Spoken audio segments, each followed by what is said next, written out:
پوری شخصیت سے واقف ہے.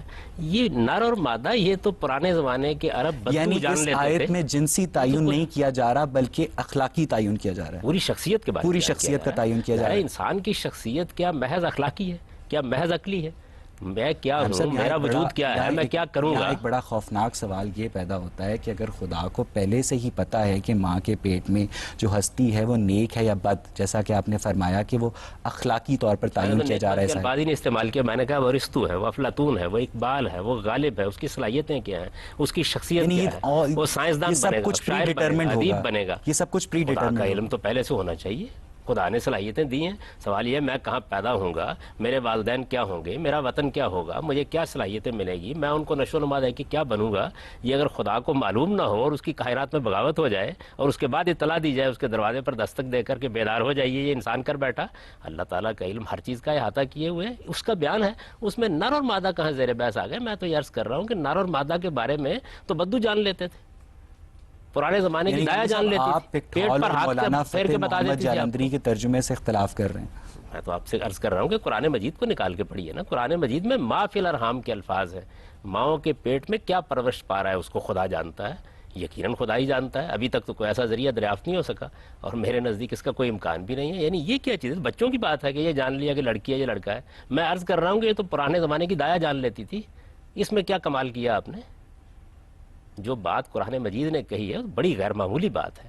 کہ تم کیا جانتے ہو اس بات کو کہ پروردگار کس درجے میں جانتا ہے کہ ماں کے پیٹ میں جو آج بچہ پیدا ہو رہا ہے یہ کل کیا بننے والا ہے, اس کی شخصیت کیا سامنے آئے گی, یہ دنیا میں کیا کارنامے کرے گا, اس سے خیر پھیلے گا, اس سے شر پھیلے گا. کو منطق کی کسوٹی پہ پرکھنا ممکن ہے؟ دیکھیے بات یہ ہے کہ منطق کیا چیز ہے. مذہب جو بات کرے گا وہ علم و عقل کے آخری میزان پر پوری اترتی ہے. منطق تو اصل میں علمی اور عقلی گفتگو کا ایک ذریعہ ہے جس کو آپ منطق کہتے ہیں. منطق کیا ہے؟ منطق کا مطلب یہ ہوتا ہے کہ ایک پریمیسز آپ کو دے دیا گیا ہے, آپ اس سے کچھ چیزوں کو انفر کر رہے ہیں. تو یہ پرانے زمانے میں آپ جانتے ہیں کہ ارسطو کی منطق کا رواج تھا جس کو منطق استخراجیہ کہتے ہیں, ڈیڈکٹیو لاجک. وہ اب دنیا میں ختم ہو گئی. اب تو آپ استقراء کے دور میں جی رہے ہیں. اس میں بھی بے شمار ترقی ہوتی رہتی ہے اور انسانی عقل صرف منطقی طریقے سے کام نہیں کرتی. انسانی عقل کے کام کرنے کے بے شمار دوسرے پہلو ہیں. وہ براہ راست بعض چیزوں کو محسوس بات یہ ہے کہ سائنس اپنے استدلال کی بنیاد منطق اور عقل پہ رکھتی ہے, جبکہ آپ بھی دعویٰ کر رہے ہیں کہ مذہب کے اندر ایسی کوئی چیز نہیں ہے جو منطق اور عقل کے معیارات کے خلاف ہو. تو آپ کو نشاندہی کرنی چاہیے, آپ کو بتانا چاہیے. قرآن مجید میں موجود معجزات کو کس عقل اور کس منطق کی کسوٹی پہ پرکھا جائے گا؟ ہر عقل و منطق کی کسوٹی پر پورے اترتے ہیں. اس کی وجہ یہ ہے کہ جس وقت آپ علمی لحاظ سے یہ مان لیتے ہیں کہ اس کائنات کا ایک پروردگار ہے, تو عقل کیا کہتی ہے؟ پروردگار کو اس قانون کا پابند ہو جانا چاہیے. پھر تو اس کا مطلب یہ ہوا کہ وہ اس طبعیات کی دنیا کی تخلیق ہے. اگر وہ اس کا خالق ہے تو وہ جب چاہے گا اس کے قانون میں تبدیلی کر دے گا. یہ جو لفظ ایمان ہے وہ بھی اس بات کی دلیل ہے کہ وہ آپ کے دل سے اٹھنے والی آواز ہے, اور ایمان اور عقل کا آپس میں کوئی باہمی تعلق استوار کیا جا سکتا. کس نے کہا ہے؟ ہم بے شمار سائنسی حقائق پر ایمان رکھتے ہیں. باللسانی و تصدیق بالقلبی. اس کا کیا مطلب ہے؟ اس کا زبان سے کہا اور دل سے اقرار کیا. نہیں, یہ زبان سے کہنا اور دل سے اقرار کرنا یہ کس وقت ہوتا ہے؟ اس وقت ہوتا ہے جب ہم کسی چیز پر علمی اور عقلی طور پر مطمئن ہو جاتے ہیں. مثلا اس وقت ساری دنیا اس بات پر ایمان رکھتی ہے کہ کش ثقل ہے. تو یہ جو ایمان ہے آپ کا, ایمان کو آپ ایک مذہبی لفظ کیوں بناتے ہیں؟ جتنے بھی حضور نے لوگ مسلمان کیے وہ کیا علمی اور عقلی طور پر مطمئن ہو گئے تھے یا وہ ایک بڑھتی ہوئی سیاسی قوت کے ساتھ مل گئے تھے؟ یقیناً سیاسی قوت کہاں تھی؟ یعنی وہاں تو کوئی جاننے والا نہیں تھا, بات کرنے والا نہیں تھا. رسالت میں آپ صلی اللہ علیہ وسلم نے ایک لمبا عرصہ کم و بیش 15-20 سال ایسے گزارے ہیں جو اسرت کے انتہائی سال تھے, ان کے اندر لوگ مسلمان ہوئے.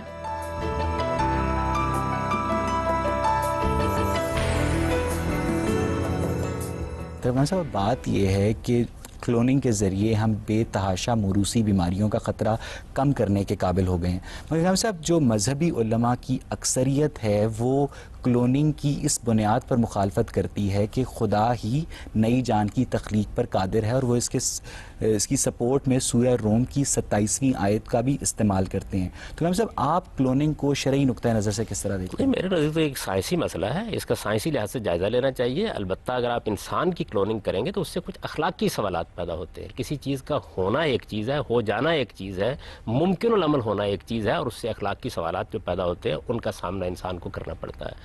تو انسان کے معاملے میں یہ سوالات پیدا ہوں گے, یعنی یہ سوالات سامنے آئیں گے. اگر کوئی اخلاقی تقاضا نہیں ہے تو کسی چیز کو ماننے سے کوئی انکار. اخلاق کو اپنی بنیاد تسلیم نہیں کرتی, مذہب کرتا ہے.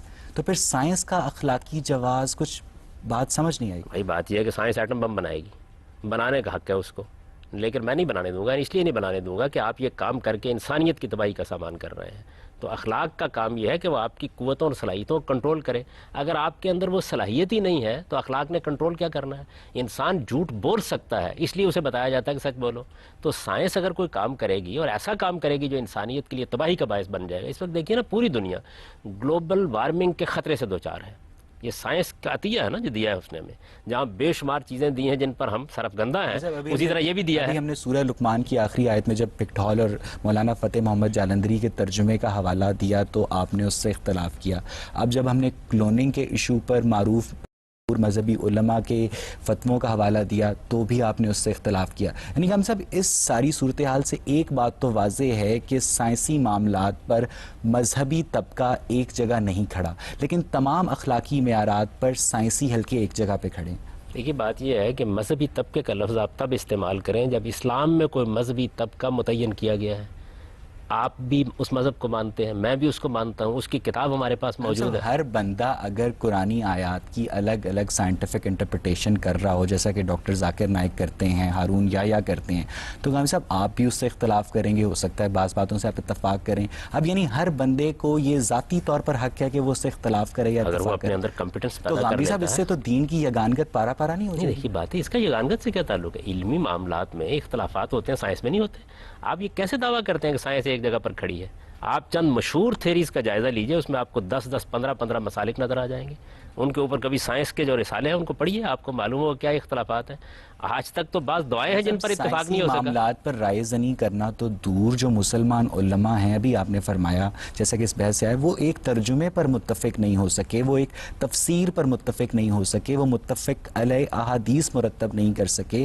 تو اس ساری صورتحال میں ہم کس طرح مذہبی طبقے کو یہ اجازت دیں گے کہ وہ سائنس کے متعلق اظہار خیال کریں؟ آپ انسانوں کو روبوٹ بنانا کیوں چاہتے ہیں؟ اختلاف کرنے دیجئے. اختلاف علم کی ترقی کا ذریعہ بنتا ہے. بھائی کائنات کا مطالعہ کریں گے اختلاف ہوگا، قرآن کا مطالعہ کریں گے اختلاف ہوگا. تو اختلاف کی وجہ کیا ہوتی ہے وہ جاننا چاہیے. اختلاف کی دو وجہ ہوتی ہیں، یا علم میں کوئی کمی ہوتی ہے یا تدبر اور غور و خوض میں کمی ہوتی ہے. اس کو دوسرے لوگ دور کرتے رہتے ہیں. سائنس کی تاریخ کیا ہمیشہ سے ایسی ہے؟ ارسطو کے زمانے میں سائنس کیا کہہ رہی تھی، نیوٹن کے زمانے میں کیا کہہ رہی تھی، آئنسٹائن کے زمانے میں کیا کہہ رہی تھی. سائنس کے نزدیک یہ بات قابل فخر ہے کہ وہ ہمیشہ چینج ہوتی رہتی ہے، جبکہ مذہب کہتا ہے کہ اس کی تعلیمات ہمیشہ کے لیے الہامی اور سٹیٹک ہیں. یہی بات یہ ہے کہ یہ آپ نے مذہب کے بارے میں بات کی ہے یا مذہبی علماء کے بارے میں بات کی ہے؟ مذہب کے بارے میں. تو مذہب تو قرآن مجید میں موجود ہے. اس کے بعد تو کوئی نئی کتاب نہیں آنے والی، کوئی نئی کتاب نہیں آئے گی، لیکن سمجھنے والے تو انسان ہوں گے نا. تو انسانوں کی انٹرپریٹیشن میں تبدیلی آتی رہے گی. تو یہاں سے ہم گفتگو کو آڈینس کی طرف لے کے چلیں گے. جی میم آپ پوچھیں. غامدی صاحب ابھی بات ہو رہی تھی خدا کے وجود کی. جو مذہب ہمیں نالج دے رہا ہے، جو مذہب ہمیں بتا رہا ہے، وہ یہ بتاتا ہے کہ اس یونیورس کو، اس کائنات کو خدا نے بنایا. ہر ایک چیز چھوٹے سے بڑی اس نے وجود میں لے کر آیا، اس کو پیدا کیا، وقت کو بھی بنایا. جبکہ سائنس ہمیں دوسری طرف یہ بتاتا ہے کہ وقت کا ہونا، جو کاز اینڈ افیکٹ کا جو فیکٹر ہے، وہی اس کی وجہ سے ہر چیز وجود میں آتی ہے. اگر خدا نے خود نے وقت بنایا اور وقت کی وجہ سے کاز اینڈ افیکٹ کا فیکٹر جو ہے وہ مطلب پازیٹیو ہے، تو خدا وقت سے پہلے ایگزسٹ کیسے کر سکتا ہے؟ یہ جو آپ نے تعبیر اختیار فرمائی خدا نے وقت کو بنایا، یہ کیا چیز ہے؟ یعنی خدا نے کائنات بنائی، کائنات کے اندر اس نے بے شمار عوامل رکھے، ان کے باہمی تعامل سے ریلیٹیولی وقت پیدا ہو رہا ہے. زمان اور مکان کی حقیقت کیا ہے اس کو تو آج تک ہم متعین ہی نہیں کر سکے. نہ مکان کی حقیقت متعین کر سکے ہیں، نہ زمان کی. ٹائم اور سپیس دونوں کے بارے میں بے شمار بحثیں ہوتی رہتی ہیں. اس پوری کائنات کا خالق خدا ہے. خدا نے کائنات کو جس طرح بنایا ہے اس کے نتیجے میں وقت پیدا ہو گیا ہے، اور وہ ریلیٹیو ہے، ہم بھی جانتے ہیں. یعنی جس طریقے سے وقت کو آپ یہاں دیکھتے ہیں اس طرح مریخ پر نہیں ہے، اس طرح چاند پر نہیں ہے، اس طرح دوسرے سیاروں اور ستاروں پر نہیں ہے. قرآن نے بلکہ یہ بات کہی، اس نے پہلی مرتبہ انسان کو یہ بتایا کہ تم 24 گھنٹوں میں وقت کو محدود کر رہے ہو. خدا کے ہاں تو بعض دن 50,000 سال کے برابر بھی ہوتے ہیں. لیکن سر وقت ہے تو ہر چیز ایگزسٹ کر رہی ہے نا. دیکھیے بھائی، وقت میں چیزیں ظہور پذیر ہوتی ہیں، وقت خالق نہیں ہے چیزوں کا. وقت وہ پیمانہ ہے جس کے زاویے سے ہم چیزوں کو دیکھتے ہیں. یعنی حرکت اس کے نتیجے میں ایک محسوس حقیقت بنتی ہے. تو وقت کا یہاں تک تعلق ہے، وہ خالق نہیں ہے چیزوں کا. لیکن وقت کی خود ایک ایگزسٹنس ہے. اگر خدا تو یہاں بہت سی چیزوں کی تو ہر چیز ایگزسٹ اسی لیے کریں کیونکہ سائنس یہ ہمیں پروو کر رہا ہے کہ کاز اینڈ افیکٹ کا فیکٹر وداؤٹ ٹائم پاسبل نہیں ہے. تو اگر خدا آپ یہ کہنا چاہ رہے ہیں کہ خدا وقت سے پہلے ایگزسٹ کر رہا تھا, جبکہ سائنس ہمیں آج یہ پروو کر رہی ہے کہ کوئی چیز ایگزسٹ نہیں کر سکتی. خدا کے بارے میں وقت کا لفظ بولنا ٹھیک نہیں ہے. یہ وقت کا لفظ ہم کائنات کے بارے میں بولتے ہیں. یہ سارے تصورات کائنات میں پیدا ہوتے ہیں. خدا زمان و مکان سے بالاتر ہونا چاہیے, عقل یہی کہتی ہے. اسی کو قرآن نے بیان کیا, هو الظاہر هو الباطن هو الاول هو الآخر. وہ نہ زمان کے اندر پابند ہے نہ مکان کے اندر پابند ہے. کوئی ایسی چیز نہیں کہ جس کے بارے میں آپ کہیں کہ یہ وہ ہے اور اس کے اوپر خدا ہے, یہ وہ ہے اور اس کے نیچے خدا ہے, یہ وہ ہے اور اس سے پہلے خدا ہے, یہ وہ ہے اور اس کے بعد خدا ہے. تو قرآن مجید نے یہ تصور دیا انسان کو کہ ذات خداوندی کو اپنی گرفت میں لانے کی کوشش نہ کرو. ذات خداوندی ہے, یہ ایک حقیقت ہے, اس کو اپنی گرفت میں لانا یہ کیسے انسان کے لیے ممکن ہے؟ انسان کی تو ابھی آنکھیں اس کائنات کی پہنائیوں کو نہیں دیکھ سکتے. آپ فرما رہے ہیں کہ خدا کائنات سے ماورا ہے, یعنی خدا زمان اور مکان کی قید سے آزاد ہے. تو گاندھی صاحب, دنیا کی کوئی ایسی ہستی انسانی عقل کیا منطق کی کسوٹی پر اس کی تصدیق کر سکتی ہے جو زمان اور مکان کے بغیر ایگزسٹ کر سکے؟ بالکل کرتی ہے. اس کی وجہ یہ ہے کہ جب خدا کا تصور عقل کرتی ہے تو وہ چاہتی ہے کہ وہ ان حدود کا پابند نہ ہو. یہ تو خود عقل کا تقاضا ہے. اگر وہ ان حدود کا پابند ہوگا. خدا کی صفات انسان کی چاہت کی محتاج ہے. خدا کی صفات انسان کے عقلی تقاضوں کے لحاظ سے ہے.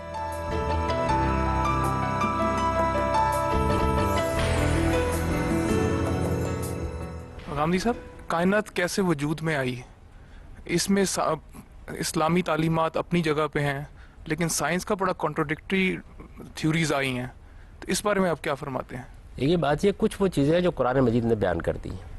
کچھ چیزیں وہ ہیں کہ جن کو قرآن مجید نے اپنا موضوع نہیں بنایا, ان میں سائنس تحقیقات کر رہی ہے, بیان کر رہی ہے, اس میں مختلف نقطۂ نظر سامنے آتے ہیں, ان کا علمی جائزہ لیتے رہنا چاہیے. قرآن مجید صرف اتنی بات بیان کرتا ہے جتنی اس کے موضوع سے متعلق ہوتی ہے. اس کے علاوہ وہ سائنس کی کتاب نہیں ہے, نہ اس کا یہ کام ہے کہ آپ کو اس کے بارے میں بتائے, ورنہ تو انسانی علم و عقل کا دروازہ بند ہو جائے. اس نے آپ کے لیے یہ دروازہ کھولا ہے, آپ اس میں جو مختلف نقطۂ نظر ان کا جائزہ لیں. مثلا انسان کی تخلیق کے بارے میں قرآن مجید نے چند بنیادی باتیں بتا دی. یہ پہلی مرتبہ انکشاف کیا قرآن مجید نے کہ انسان کی تخلیق دو ادوار میں ہوئی ہے.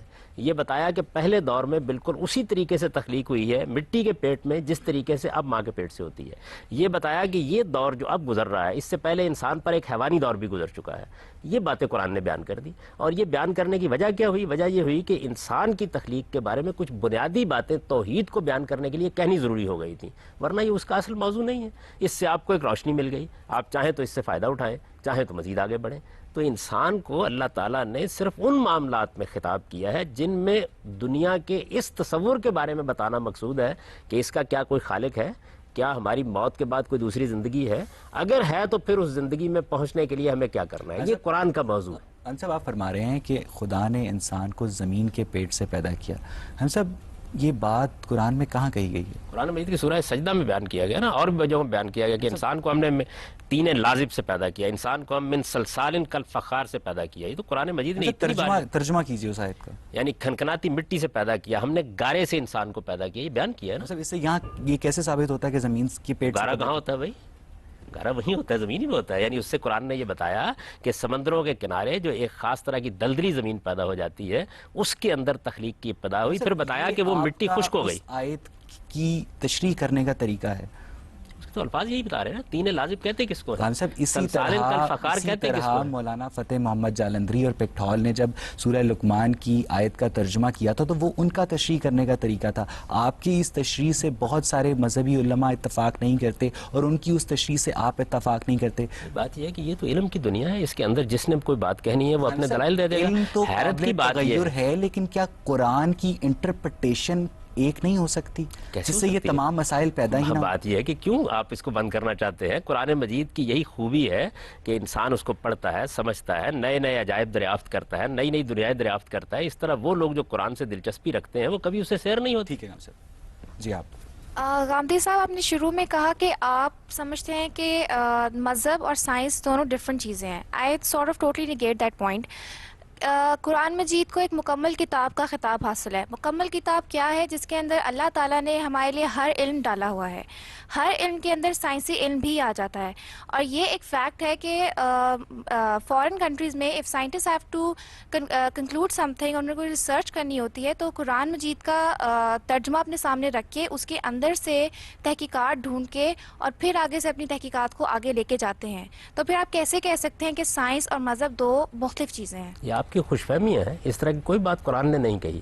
وہ کامل کتاب ہے ہدایت کے لحاظ سے، یعنی جس موضوع سے متعلق وہ بات کرتی ہے اس میں ایک کامل کتاب ہے. اس کا یہ کام نہیں ہے کہ آپ کو ایٹم بم بنانا سکھائے، اس کا یہ کام نہیں ہے کہ آپ کو علاج معالجے کے طریقے بتائے. یہ انسان کا کام ہے کہ ان کو سیکھیں. اور یہ بھی آپ کی میری بہن خوش فہمی ہے کہ سائنسدان قرآن مجید کھول کے بیٹھ جاتے ہیں اور اس کی بنیاد پہ تحقیق کرتے ہیں. ایسا کبھی نہیں ہوا انسانی تاریخ میں، یہ واقعہ کبھی نہیں ہوا. مسلمانوں کے یہاں بھی نہیں ہوا، کچھ یہ غیر مسلموں کے یہاں ہوتا. ان دونوں کا موضوع ہی بالکل الگ ہے. اس بات پر میں کچھ ایڈ کرنا چاہوں گا. پچھلے دنوں اخبار میں میری نظر سے ایک کالم گزرا جس میں یہ لکھا تھا کہ ٹورنٹو یونیورسٹی میں ایک اناٹومی اور سیل بایولوجی کے ایک پروفیسر ہیں جن کا نام ہے کیتھ مور. انہیں سعودی عرب کی حکومت نے کنگ عبدالعزیز یونیورسٹی میں ایک بھاری مشاہرے پہ ملازم رکھا اور ان کا کام یہ تھا کہ قرآن اور حدیث میں انسانی تولید کے متعلق جو مواد ہے اس کو جدید سائنس سے کمپیٹیبل ثابت کیا جائے. یعنی قرآن کو پہلے درست تسلیم کیا گیا جیسا کہ انہوں نے کہا، اور پھر اس کی سائنٹیفک انٹرپریٹیشن مانگی گئی. ہم سب ابھی آپ نے کہا ہے کہ یہ کام کبھی نہ مغرب میں ہوا نہ مسلمانوں میں ہوا. یہ آپ کے سامنے زندہ جیتی جاگتی مثال ہے. نہیں، وہ اور بات ہے جو انہوں نے کہی تھی. وہ بات یہ تھی کہ سائنسدان بیٹھ گئے اور انہوں نے کتاب کو اور ایک سائنسدان تھا. یہ تو ایک بالکل دوسری چیز ہے. تو یہ ہے کہ کسی مذہب کے ماننے والوں نے جب یہ دیکھا کہ انسان کی ولادت کے بارے میں قرآن مجید کے کچھ بیانات ہیں، تو ایک سائنسدان کو انہوں نے کہا کہ دیکھیں آپ کے جو علم ہے اس کی روشنی میں ذرا ہمیں بتائیے کہ کیا چیز قرآن نے کہی اور کیا آپ کہتے ہیں. یہ بالکل ایک دوسری بات ہے. اور یہ کہ سائنسدان جب ناسا میں بیٹھتے ہیں یا سائنسدان جب طبی تحقیق کرتے ہیں تو وہ قرآن کھول کے بیٹھ جاتے ہیں. میرا خیال یہ رویہ علمی طور پر درست نہیں ہے. بالکل درست نہیں. اس کی وجہ یہ ہے کہ جس کتاب کا جو موضوع ہے قرآن مجید نے کبھی یہ دعویٰ نہیں کیا. جی آپ پلیز. 20th سینچری میں انسان کی جو ایوریج عمر تھی وہ 40 ایئرس تھی، ٹھیک ہے، اور اب 21st سینچری میں انسان کی ایوریج عمر 65 ایئرز ہے. ویئرز قرآن میں مینشن کیا گیا کہ حضرت نوح کی عمر 900 ایئرس تھی، جس کی ڈاکٹر مہدی حسن نے یہ کہا ہے کہ وہ 900 قمری سال تھے، کیونکہ تب جو ہے شمسی کیلنڈر کا رواج ہی نہیں تھا، ٹھیک ہے. اور اگر دیکھا جائے تو سال میں 12 چاند ہوتے ہیں، 900 پہ اس کو تقسیم کیا جائے تو 75 آتا ہے، جو کہ کافی ریئلسٹک ایج پتہ چلتی ہے. تو آپ اس بارے میں کیا کہتے ہیں؟ یہ بات یہ ہے کہ قرآن مجید نے سال کہا ہے، اور قرآن مجید کو جو آدمی پڑھتا ہے وہ جانتا ہے سال کا مطلب کیا ہوتا ہے. اس وجہ سے یقیناً وہ 950 سال ہی ہیں. ایسے ہی جیسے آپ بولتے ہیں. اور قمری سال جو ہے وہ صرف 10 دن چھوٹا ہوتا ہے شمسی سال سے. ہم روز قمری سال کا تجربہ کرتے ہیں. قرآن مجید بالکل واضح زبان میں نازل ہوا ہے، اس میں اس طرح کوئی ابہام نہیں ہوتا. اور دوسرے یہ کہ قرآن جس زمانے کی خبر دے رہا ہے وہ زمانہ تو ابھی آپ سائنس میں متعین نہیں کر سکے کہ لاکھوں سال پہلے کا تھا. غامدی صاحب، جس طرح انگریزوں نے ترقی کی، سائنس کو یوز کرتے انہوں نے ایٹم بم وغیرہ بنایا، تو مسلمانوں کے لیے یہ ہے کہ انہوں نے اپنی زندگی قرآن اور حدیث کی روشنی میں رہ کر اپنی زندگی میں امپرومنٹ لانی ہے. تو ہم قرآن اور حدیث کی روح سے کیسے انگریزوں کو کمپیٹ کر سکتے ہیں؟ ذرا مجھے ان مسلمانوں کے بارے میں بتائیے جو قرآن و حدیث کی روشنی میں زندگی بسر کرنے کی کوشش کر رہے ہیں. یہ جھوٹ، یہ بددیانتی، یہ ملاوٹ، یہ دوسروں کے مال لوٹنا، یہ سب قرآن و حدیث کی روشنی میں ہو رہا ہے. مسلمان اگر قرآن و حدیث کی روشنی میں زندگی بسر کرتے تو دنیا کے اندر اسی پستی میں گرے ہوئے ہوتے. نہ انہوں نے قرآن و حدیث کی روشنی میں زندگی بسر کی ہے، نہ طبعی علوم کے ساتھ وابستگی برقرار رکھی ہے. دونوں کے نتائج بھگت رہے ہیں. لیکن قائم صاحب، ہم کہاں ہے کہ مسلمان قرآن و حدیث کے مطابق زندگی بسر کر رہے ہیں؟ ہم پھر کمپیٹ کیسے کر سکتے ہیں انگریزوں کو اگر ہم اپنے آپ کو اسلام پہ بھی رکھیں اور ساتھ ہم کمپیٹ کرنا چاہیں ان کو؟ اسلام کہاں آپ کے راستے میں رکاوٹ بن گیا ہے؟ اسلام کا موضوع بالکل الگ ہے. دنیا کے اندر آپ کو جو ترقی کرنی ہے اس کے لیے آپ کو طبعی علوم حاصل کرنے چاہیے، ان میں تحقیق کرنی چاہیے، اس کے نتائج نکالنے چاہیے. آپ کو دنیا میں جو سوشل سائنسز کی ترقی ہوئی ہے اس سے فائدہ اٹھانا چاہیے. مذہب آپ کو یہ بتاتا ہے کہ آپ کے اخلاقی وجود کو کیسے پیوریفائی کیا جائے، اور آپ قیامت میں جب اٹھیں تو وہاں آپ کو کن چیزوں کے لیے جواب دہ ہونا ہے. پہلے مذہب کا موضوع متعین کر لیجئے. آپ ڈاکٹر کے پاس مکان کا نقشہ بنوانے کے لیے جا رہے ہیں.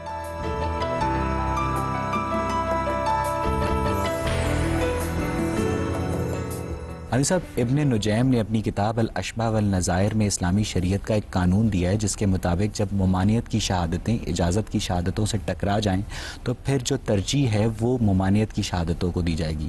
ہم صاحب، اسی طرح وہ آگے چل کر لکھتے ہیں کہ اسی آیت کو اسی اصول کو بنیاد بنا کر وہ یہ کہتے ہیں کہ جو لاش کی چیر پھاڑ ہے کسی بھی صورت میں قطعی طور پر حرام ہے، اس کا پوسٹ مارٹم نہیں کیا جا سکتا۔ تو غام صاحب لیکن دوسری طرف پوسٹ مارٹم سے ہمیں جرائم اور طبی معلومات بھی ملتی ہیں، جرائم کے متعلق بھی معلومات ملتی ہیں، تو ہم صاحب آپ پوسٹ مارٹم کو شرعی نقطہ نظر سے کس طرح دیکھیں؟ میرے نزدیک کوئی حرج نہیں ہے۔ دیکھیے بات یہ ہے کہ آپ پرانے فقہا کی آراء کو قرآن و حدیث کا مسلک بنا کے نہ پیش کریں۔ قرآن مجید ہمارے پاس موجود ہے، پیغمبر کے ارشادات موجود ہیں، ایک زمانے میں لوگوں نے اس کی بنیاد پر وہ کچھ لوگ قانونی بھی نظائر پیغمبر پیدا کے کیے۔ ارشادات سے استدلال کر رہے ہیں اور آپ بھی پیغمبر کے ارشادات سے مثلا استدلال یہ جو آپ نے ان کی بات بتائی ہے، اس کے حق میں پیغمبر کا کون سا ارشاد انہوں نے پیش فرمایا ہے؟ یہ تو ایک بالکل فقہی اور قانونی ضابطہ ہے، اور فقہی اور قانونی ضابطے بنتے بھی رہتے ہیں، تبدیل بھی ہوتے ہم رہتے سب صحیح بخاری میں ایک جگہ یہ بیان کیا گیا ہے کہ لعنت ہے ان لوگوں پر جو مصنوعی بال استعمال کریں۔ صحیح مسلم میں بھی یہ واقعہ بیان کیا ہے۔ ہم سب اسی بات کو بنیاد بنا کر وہ نہ صرف پوسٹ مارٹم کی مخالفت کرتے ہیں کہ اس سے بھی لاش کی چیر پھاڑ ہوتی ہے، انسانی جسم کو آپ چھیڑتے ہیں، اور آرگن ٹرانسپلانٹیشن کی بھی مخالفت کرتے ہیں۔ دیکھیے بات یہ ہے کہ جب وہ یہ مخالفت کریں گے تو ان کے استدلال کا ہم جائزہ لیں گے نا۔ مثلا آپ مجھ سے پوچھیں گے تو میں آپ کو یہ بتاؤں گا کہ وہاں تو مسئلہ یہ اخلاقی زیر بحث ہے۔ اگر کوئی خاتون اس طرح بال لگا کے یہ تاثر دے دیتی ہے دوسرے کو کہ میری عمر یہ ہے اور وہ ہے، تو اس سے وہ اخلاقی طور پر دھوکہ دہی کا ارتکاب کرتی ہے۔ اس طرح کے معاملات میں رسالت مآب صلی اللہ علیہ وسلم نے ان کو توجہ دلائی کہ ایسا نہیں کرنا چاہیے۔ تو یہ جو چیز ہے مذہب کا موضوع اخلاقیات، ٹرانسپلانٹیشن قطعی طور پر جائز ہے، یعنی قرآن حدیث میں کوئی بات اس کے خلاف نہیں ہے۔ ہم اس کا جائزہ لیں گے، جائزہ لینے کے بعد یہ دیکھیں گے کہ اس میں کوئی اخلاقی خرابی تو نہیں ہے۔ اگر کوئی اخلاقی خرابی نہیں ہے تو اجازت دے دیں گے۔ اس وقت اس کی اجازت کم و بیش تمام اہل علم دے ہی چکے ہیں۔ کچھ لوگ ہیں جو اس کے اوپر اعتراض کرتے ہیں۔ دیکھیں جب نئی باتیں سامنے آتی ہیں تو انسان اعتراض کر رہا ہوتا ہے۔ بتائیے کہ فرض کیجئے ایک ملک میں ایسے طبقے کی حکومت ہے جو علماء سے گائیڈنس لیتا ہے، اور وہ علماء اس حکومت کو یہ کہتے ہیں کہ آپ آرگن ٹرانسپلانٹیشن پہ پابندی لگا دیں۔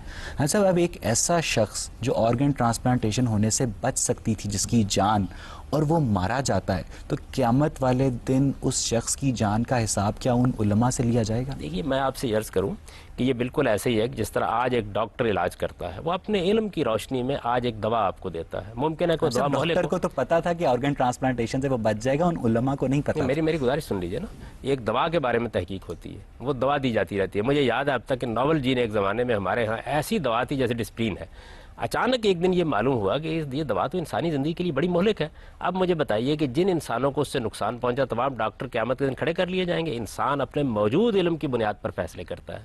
اگر اس نے بدنیتی سے، پھر اس کا مطلب ہے علماء کو اجازت نہیں دینی چاہیے کہ وہ سائنسی معاملات پر رائے زنی میں تو کبھی نہیں دیتا۔ آپ دیتے ہیں اور اس کے بعد مجھ سے پوچھتے ہیں، میں تو نہیں دیتا۔ میں یہ کہتا ہوں ہر آدمی کو اپنے علم کے دائرے میں رہنا چاہیے۔ مذہبیات کے علم کا ایک دائرہ ہے، وہ دائرہ کیا ہے؟ لوگوں کو یہ بتایا جائے کہ ان کے پروردگار نے ان سے اس دنیا کی زندگی میں کیا تقاضے کیے ہیں جن کو اگر وہ پورا کریں گے تو قیامت میں سرخرو ہوں گے۔ غمدی صاحب، اسلام اور دیگر مذاہب میں روح کا تصور پایا جاتا ہے۔ نہ صرف یہ انسان کے جو مختلف افعال ہیں وہ بھی اس سے منسلک ہیں۔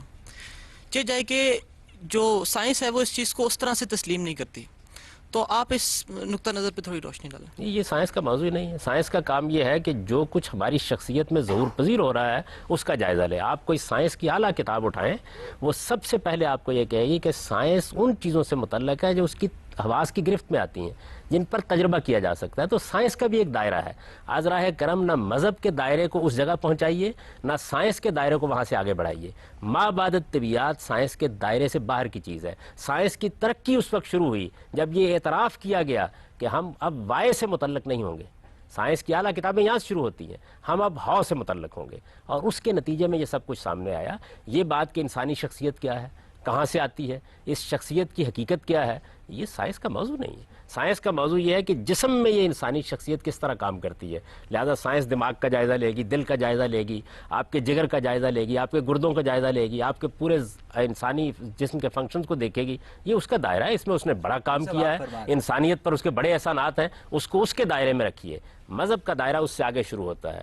جہاں طبیعیات کا دائرہ ختم ہوتا ہے وہاں آپ کو مذہب یہ بتاتا ہے کہ آپ کی یہ شخصیت خدا کی دی ہوئی ہے، اس شخصیت کو وہ باقی رکھے گا، اس شخصیت کو ایک دن جواب دہ ہونا ہے، اور آپ کو اس کے لیے پیوریفائی کرنا ہے۔ سائنس کا دائرہ اور اسلام کا دائرہ ڈیفرنٹ ہے، دونوں میں نے الگ ہیں۔ ابتدا بات یہاں سے کی، ان دونوں کا دائرہ بالکل الگ الگ ہے۔ اصل میں ان دونوں کے دائرے کو الگ رکھنے ہی میں انسانیت کی خیر ہے۔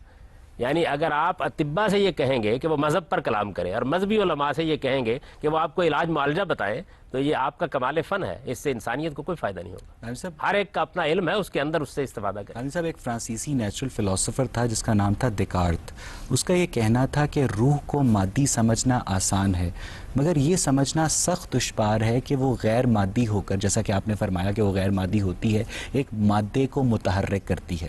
اب اگر ہم روح کو مادی تصور کریں تو کیا ہم انسانی جسم میں پائی جانے والی لیونگ انرجی کو روح کہہ سکتے ہیں؟ اور اگر ہم اسے مادی تصور نہ کریں، جو کہ آپ نے جیسا کہ فرمایا، تو پھر اس دیکارت کے سوال کا جواب کیا ہو سکتا ہے؟ ایک بات یہ ہے کہ دیکارت سے سائنس بہت آگے بڑھ چکی۔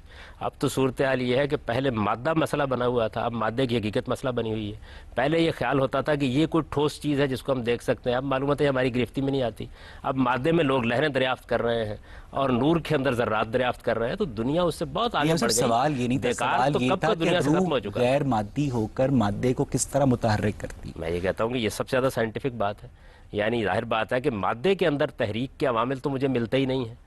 تو اگر میں یہ مانتا ہوں کہ ایک شخصیت موجود ہے جو اس کو متحرک کرتی ہے، یعنی میرے نزدیک وہ شخصیت جو شعور دیتی ہے آپ کو، ایک آپ کی حیوانی زندگی ہے، وہ مادی تعامل سے پیدا ہو جاتی ہے، وہ جانوروں میں بھی ہے۔ ایک آپ کی شخصیت ہے، یعنی جانوروں میں روح نہیں ہوتی؟ یہ شخصیت جو آپ جانوروں میں روح نہیں ہوتی، ان کے اندر جان ہوتی ہے، زندگی ہوتی ہے، نفس ہوتا ہے، یہ چیز ہوتی ہے۔ آپ کے اندر در حقیقت وہ ایک شخصیت ہے جس کو انسانی شخصیت کہا جاتا ہے۔ چنانچہ یہی وجہ دیکھیے قرآن اس کو کیسے بیان کرتا ہے، وہ کہتا ہے کہ انسان کا حیوانی وجود جب پایا تکمیل کو پہنچ جاتا ہے،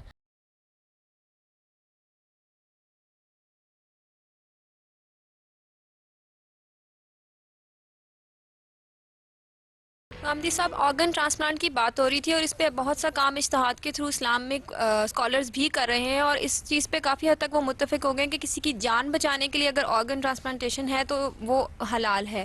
تو کچھ ایسے آرگنز ہوتے ہیں جو جان کا خطرہ جن سے نہیں ہوتا لیکن ان کی ضرورت بہت زیادہ رہتی ہے، جیسے آنکھوں کا ایک ایلیمنٹ ہے کہ وہ اگر آپ کسی کو دے دو تو اس کی زندگی کا بہت حد تک رخ بدل سکتا ہے۔ ان آرگنز کے بارے میں آئی وانٹڈ ٹو نو کہ آپ کا کیا پوائنٹ آف ویو ہے کہ وہ ٹرانسپلانٹیشن کے لیے اگر آپ کا point of view, I wanted to know that. میرا تو میری بہن سادہ سا نقطہ نظر ہوتا ہے کہ اگر کسی چیز سے اللہ کی کتاب میں روکا گیا ہے، اللہ کے پیغمبر نے روکا گیا تو ہمیں روکنے کا حق ہے۔ اگر ایسا نہیں ہے تو پھر عام اخلاقی اصولوں پر کسی چیز کا جائزہ لینا چاہیے۔ اس سے جان کا خطرہ تو نہیں ہے نا آنکھوں کے یہ ٹرانسپلانٹیشن؟ وہ لوگ کہتے ہیں نا، میں تو اپنی بات بیان کر رہا ہوں، آپ نے مجھ سے سوال کیا ہے تو میں یہ عرض کر رہا ہوں کہ میں تو اس طرح دیکھوں گا، تو میرے نزدیک نہ اس کے خلاف کوئی بات قرآن میں ہے، نہ اس کے خلاف کوئی بات حدیث میں ہے، نہ کسی اخلاقی اصول سے اس کا تصادم ہوتا ہے۔ اس وجہ سے جس چیز کو بھی آپ ٹرانسپلانٹ کرنا چاہتے ہیں کیجیے۔ سب آگے چلتے ہیں۔ ابن خلدون نے اپنے مقدمے میں ایک جگہ درج کیا ہے کہ مسلمانوں نے سب سے زیادہ سائنسی ترقی عباسی خلیفہ مامون الرشید کے عہد میں کی۔ 830 عیسوی میں اس نے 2 لاکھ دینار کی لاگت سے بغداد میں ایک بیت الحکمت تعمیر کیا اور ہزاروں یونانی مسودات کو اس نے عربی زبان میں منتقل کروایا، جو مسلمانوں میں سائنسی ترقی کی بنیاد بنا۔ صاحب، تصویر کا دوسرا پہلو یہ ہے کہ مامون الرشید ایک معتزل تھا اور قرآن کو تخلیق مانتا تھا۔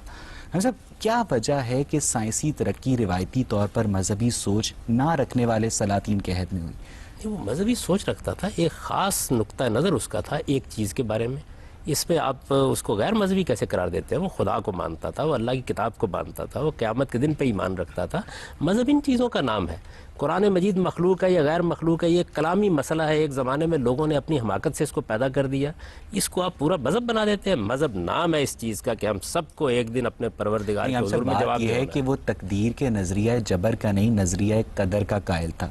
صاحب، اب جو سائنس ہوتی ہے وہ چیزوں کے کازز ڈھونڈتی ہے، لیکن جو نظریہ جبر کے حامی لوگ ہوتے ہیں وہ کازز میں زیادہ نہیں پڑتے، وہ کہہ دیتے ہیں کہ یہ خدا نے بنایا ہے۔ صاحب، یعنی انکلینیشن نظریہ قدر کے لوگوں کی سائنس کی جانب اور نظریہ جبر کے لوگوں کی مذہب کی جانب زیادہ ہوتی ہے۔ دونوں انتہائیں ہیں، دونوں غلط ہیں۔ قرآن مجید نے اس کے بالکل برعکس ایک نہایت متوازن تصور دیا ہے۔ اس نے بتایا ہے جبر کے مواقع کیا ہیں، اس نے بتایا قدر کے مواقع کیا ہیں۔ تو یہ دو انتہائیں ہیں۔ انسان کا سب سے بڑا مسئلہ یہ ہے ایسی سائنسی ترقی کسی نظریہ جبر کے حامی بادشاہ کے دور میں کیوں نہیں ہو سکی؟ میں تو نظریہ جبر کا حامی نہیں ہوں، نہ میں قرآن کو نظریہ جبر کا حامی سمجھتا ہوں۔ قرآن نے تو ایک نہایت متوازن تصور پیدا کیا ہے۔ اگر اس متوازن تصور پر لوگ قائم ہوتے تو نہ سائنسی ترقی رکتی، نہ مذہبی تصورات میں کوئی خرابی پیدا ہوتی۔ یہ تو پینڈولم کی طرح کبھی آپ اس انتہا پہ چلے جاتے ہیں، کبھی اس انتہا پہ چلے جاتے ہیں۔ جبر اور قدر کے مابین ایک توازن ہے۔ مجھے کہاں پیدا ہونا تھا، میری شکل و صورت کیا ہوگی، میرے والدین کون ہوں گے, میری صلاحیتیں کیا ہوں گی, ان کے لیے مواقع کتنے پیدا ہوں گے, یہ سب کچھ جبر ہے. لیکن یہ کہ ان صلاحیتوں کو نشو و نما دینے کے لیے مجھے کیا ایفرٹ کرنی ہے اور میرا اخلاقی وجود کیا, یہ اور ایگزامپل یہ ملتی ہے کہ اخوان الصفا نے ایسٹرونومی کے اوپر, میوزک کے اوپر, فزکس کے اوپر جو رسائل مرتب کیے انہیں برسر بازار بغداد کی گلیوں میں جلوایا گیا. ہم سب یہ 11ویں یا 12ویں صدی کا واقعہ, اور اس کے بعد سے ہی مسلمانوں کا سائنس کی دنیا میں ڈاؤن فال شروع ہو گیا. ہم سب کیسے دیکھتے ہیں آپ اس بات؟ اس طرح کے واقعات کے بارے میں دیکھیے تاریخی روایات ہوتی ہیں, بہت سی تاریخی روایت اس کی تردید کرتی ہیں, بہت سی تاریخی روایات اس واقعے کو بیان کرتی ہیں. اگر ایسا ہوا ہے تو یقیناً ایک برا کام ہوا ہے. میں مسلمانوں کے تمام افعال و اعمال کی ذمہ داری قبول نہیں کرتا. انہوں نے اچھے کام بھی کیے ہیں, انہوں نے برے کام بھی کیے ہیں. وہ آج بھی اچھے کام کرتے ہیں, وہ آج بھی برے کام کرتے ہیں. اس وقت جس طرح انسانی جانوں کو لیا جا رہا ہے, جس طرح دہشت گردی ہو رہی ہے, جس طریقے سے آپ اسلامی حدود کی خلاف ورزی کر رہے ہیں, ظاہر ہے اس کی کون تائید کرے گا. مسلمان جس طریقے سے اخلاقی پستی میں گر گئے ہیں کہ ان کی بنائی ہوئی دوا پر بھی آج اعتماد نہیں کیا جا سکتا, یہ کیا چیز ہے؟ تو اس وجہ سے مسلمانوں کے اعمال افعال کی بنیاد پر مذہب کا جائزہ نہیں لیا جائے گا. مذہب کی کتاب ہمارے پاس موجود ہے, وہ قرآن مجید ہے, اس کو ہم دیکھیں گے. وہ بتائیے کہ کیا بات کہتی ہے, اس کی ہر بات کی مدافعت کرنا میری ذمہ داری. پروگرام تک موقوف کرتے ہیں. ناظرین, اختلاف اگر علمی ہو تو غور و فکر کے نئے دروازے کھولتا ہے, مگر اگر تعصب پر مبنی ہو تو یہ دروازے بند کر دیتا ہے. ہم نے آج سائنس اور مذہب کے مابین اختلافات کو علمی سطح پر دلیل کے ترازو میں تولنے کی جو کوشش کی, اس کا مقصد بھی گروہی تعصبات سے بالا تر ہو کر معاشرے کے مختلف طبقوں کے مابین مکالمے کی وہ فضا پیدا کرنا ہے جو باہمی احترام کو ملحوظ خاطر رکھتے ہوئے معاشرے میں قیام امن کا باعث بن سکے. مذہب کے سائنسی پہلو اور سائنس کے اخلاقی جواز اگر انسانوں کے مابین نقطہ اتفاق نہیں تو قصور مذہب یا سائنس کا نہیں بلکہ سائنس کے مذہبی اور مذہب کے سائنسی استعمال کا ہے, کیونکہ سائنس کا مقصد انسان کی زندگی کو باسہولت بنانا اور مذہب کا منشا انسان کی موت کو زندگی دینا ہے.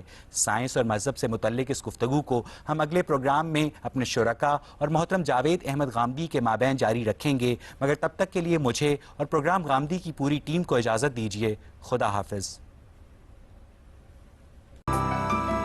غامدی. مذہب اور سائنس کا دائرہ بالکل الگ الگ ہے, دونوں کا موضوع الگ ہے. اگر سائنس اور مذہب کا موضوع مختلف ہے تو پھر کیا اہل مذہب کو سائنسی معاملات میں مداخلت کرنی چاہیے؟ مذہب جو بات کرے گا وہ علم و عقل کے آخری میزان پر پوری اترتی ہے. منطق تو اصل میں علمی اور عقلی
اس وجہ سے جس چیز کو بھی آپ ٹرانسپلانٹ کرنا چاہتے ہیں کیجیے.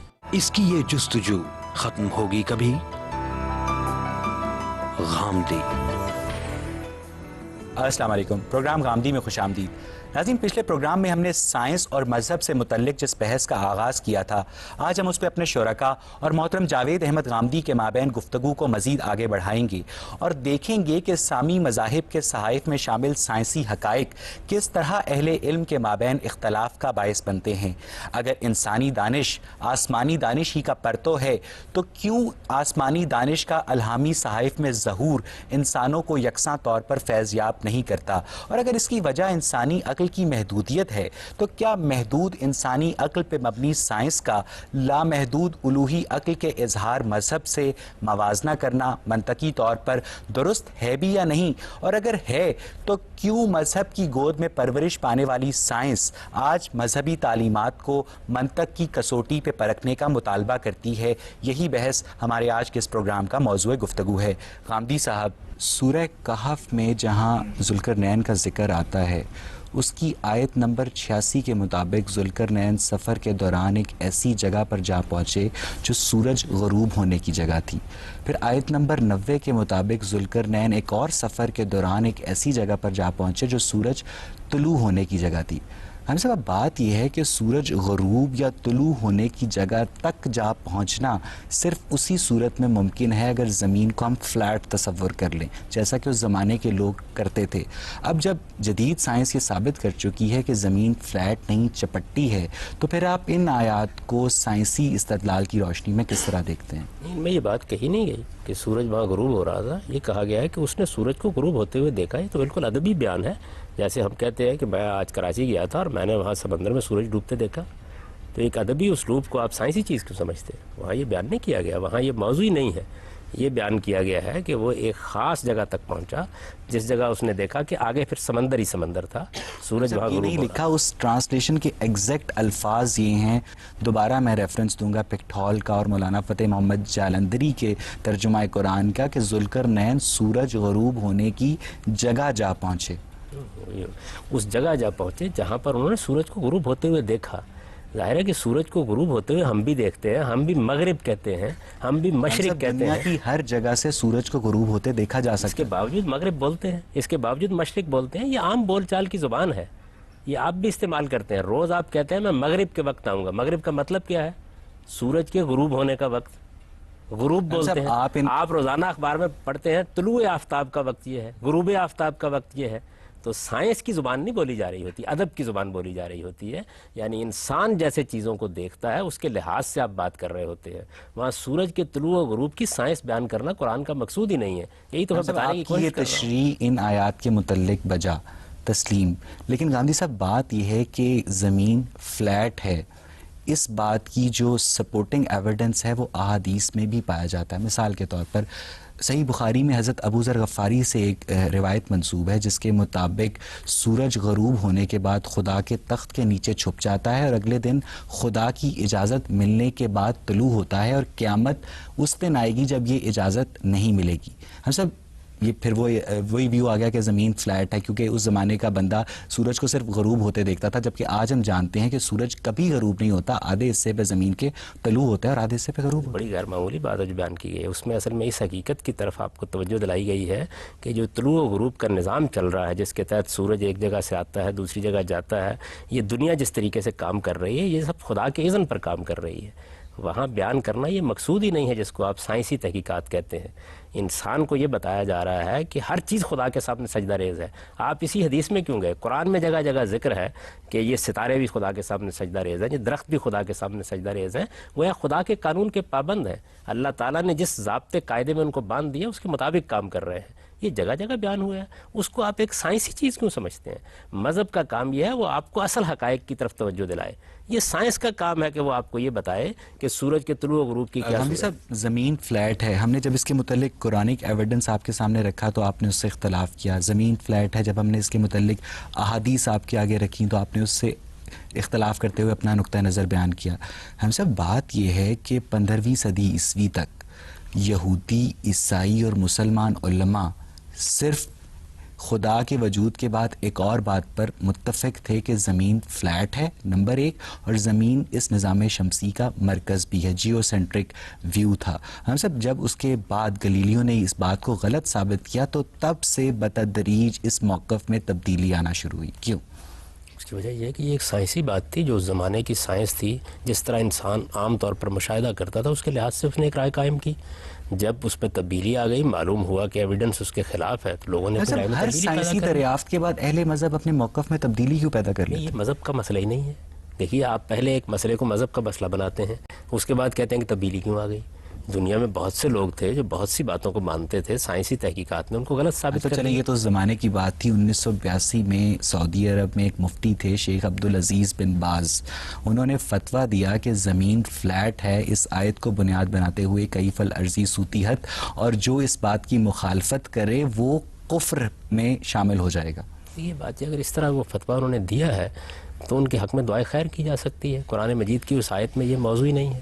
وہاں تو یہ بیان کیا گیا ہے کہ یہ دیکھو زمین تمہارے لیے کس طرح چلنے کی پھرنے کی ایک ایسی چیز بنا دی گئی ہے کہ وہ بچھونا ہے جو تمہارے لیے بچھا دیا گیا ہے. ایک خالص ادبی اسلوب میں کہی بات کو اگر آپ ایک سائنسی حقیقت کے طور پر لیتے ہیں تو اس میں کیا کیا جا سکتا ہے سوائے اس کے کہ آپ کے حق میں دعا کی جائے.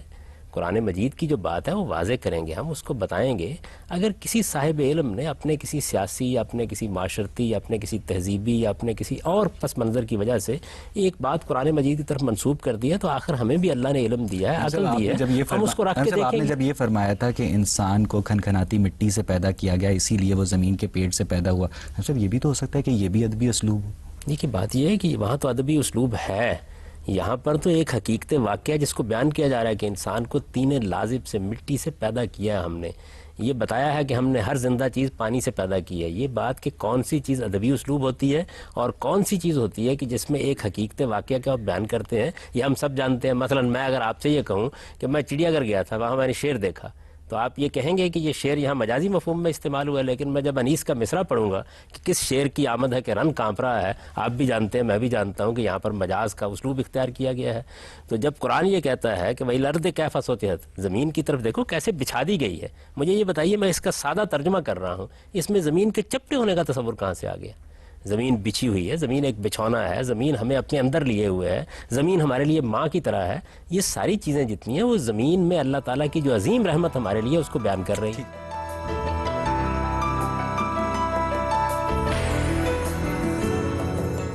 سر میرا آپ سے یہ سوال ہے کہ اللہ تعالیٰ نے فرمایا کہ میں 7 آسمانوں کے اوپر ہوں. تو میں نے ایک کتاب پڑھی تھی ہارون یحییٰ کی, اس میں انہوں نے 7 آسمانوں کو ڈیفائن کیا ہوا ہے ایز 7 ایٹماسفیرک لیئرز. تو جب ہم انہیں کراس کر جاتے ہیں دنیا میں, مطلب اب لوگ چاند پر بھی جاتے ہیں, تو تب اوپر جا کے ہمیں خدا تو نظر نہیں آتے. تو اس کو آپ کس طرح سے مطلب کریں گے؟ جو اسلامک اسکالرز جو ہیں قرآن کی آیات کا اس طرح ایکسپلینیشن دے دیتے ہیں, تو اس کے بارے میں آپ کا مجید کیا نے یہ خیال بات ہے؟ کبھی نہیں کی. قرآن تو اس کی نفی کرتا ہے. وہ تو یہ کہتا ہے خدا نہ زبان میں پابند ہے نہ مکان میں پابند ہے. میں نے قرآن مجید کی اس سے پہلے یہ آیت آپ کو سنائی تھی جس میں قرآن نے یہ اعلان کیا ہے کہ نہ یہ کہا جا سکتا ہے کہ یہ چیز ہے جس سے اوپر خدا ہے, نہ یہ کہا جا سکتا ہے یہ چیز ہے جس سے نیچے خدا ہے, نہ یہ کہا جا سکتا ہے کہ خدا سے پہلے یہ چیز تھی, نہ یہ کہا جا سکتا ہے کہ فلاں چیز خدا کے بعد ہوگی. تو زمان اور مکان دونوں میں خدا کو پابند نہیں کیا جا سکتا. بخاری کی بے شمار احادیث میں یہ بیان ہوا ہے جس میں سب سے مشہور احادیث یہ ہے کہ خدا ہر 7 آسمانوں کے اوپر ہے اور ہر آسمان کے بیچ میں 500 برس کا فاصلہ ہے اور ہر آسمان پر ایک پیغمبر بیٹھا ہے, اور پھر واقعہ معراج بھی اس سے منسوب کیا جاتا ہے. اس میں تو یہ بات بیان کی جا رہی ہے کہ خدا ماورا ہے زمین و آسمان سے, تو خدا کا ماورا ہونا تو چاہیے اس کو ہر حال میں, اس کا علم ہر چیز کا احاطہ کیا. ماورا ہونے کے بعد خدا کہاں ہے اس چیز کو کبھی قرآن نے بیان نہیں کیا. قرآن خدا کی ذات کے بارے میں کوئی بات بیان نہیں کرتا, وہ آپ کو خدا کی صفات کا تصور دیتا ہے. جیسا کہ انہوں نے فرمایا کہ وہ رؤوف ہے. ہارون یحییٰ جیسے اسکالرز مذہبی صحائف میں سے سائنس کو برآمد کرنے کی کوشش کرتے ہیں, تو آپ کو نہیں لگتا کہ وہ مذہب اور سائنس دونوں کے ساتھ زیادتی کرتے ہیں؟ نہیں, دیکھیے بات یہ ہے کہ ہارون یحییٰ کی کوئی چیز جب ان کے پورے استشہاد کے ساتھ سامنے آئے گی تو میں اس پر تبصرہ کروں گا. میں افراد پر اس طریقے سے تبصرہ نہیں کرتا, ان کی چیزیں میں نے بھی دیکھی ہیں, انہوں نے اس طرح کا کام کبھی نہیں کیا. وہ تو صرف ان چیزوں کی طرف توجہ دلا رہے ہیں جن میں قرآن مجید نے کوئی بات کہہ دی ہے. یعنی یہ نہیں کہہ رہے کہ آپ تمام سائنسی حقائق کو اس زاویے سے دیکھیں. سر میں یہ پوچھنا چاہ رہی ہوں کہ جیسے آپ نے ابھی کہا کہ قرآن پاک مطلب جن چیزوں کو ڈیفائن کر رہا ہے صرف انہی کو کر رہا ہے, آگے اس کے آگے وہ یہ کہہ دیتا ہے کہ خشوع و خضوع کرو, مطلب آگے ایک عقل کو استعمال کرو. تو سائنس بھی تو ایک عقل ہی ہے نا, پھر ہم سائنس کو کیا کہیں گے؟ اگر ہم سائنس قرآن پاک کا یا اسلام کا پہلو نہیں لے رہے تو پھر اس کو کس سائڈ پہ ہم دیکھیں گے؟ سائنس کو سائنس کی حیثیت سے دیکھیں گے, اس سے فائدہ اٹھائیں گے, اس کا علم حاصل کریں گے, جس کا میں قرآن پاک میں ذکر کیا گیا. اس میں کیا شبہ ہے کہ انسان کو اللہ نے عقل دی ہے, اس کی روشنی میں وہ اپنے لیے معیشت کے ذرائع تلاش کرتا ہے, وہ کاشتکاری کرتا ہے, اس نے انڈسٹری وجود میں لا کر دکھا دیا ہے, اس نے بے شمار اکتشافات کیے ہیں. اب یہ جہاز جس میں ہم سفر کر رہے ہوتے ہیں تو آپ قرآن سے اس کو جاننا چاہیں گی کہ یہ کیسے بنایا جائے, یہ انسان نے اپنی عقل کو استعمال کیا، یہ قرآن کا موضوع ہی نہیں۔ غازی صاحب سورہ بقرہ کی آیت نمبر 29 میں بیان کیا گیا ہے کہ پہلے زمین بنائی گئی، پھر آسمانوں کی طرف خدا متوجہ ہوا بنانے کے لیے، اور پھر 7 آسمان بنا دیے گئے۔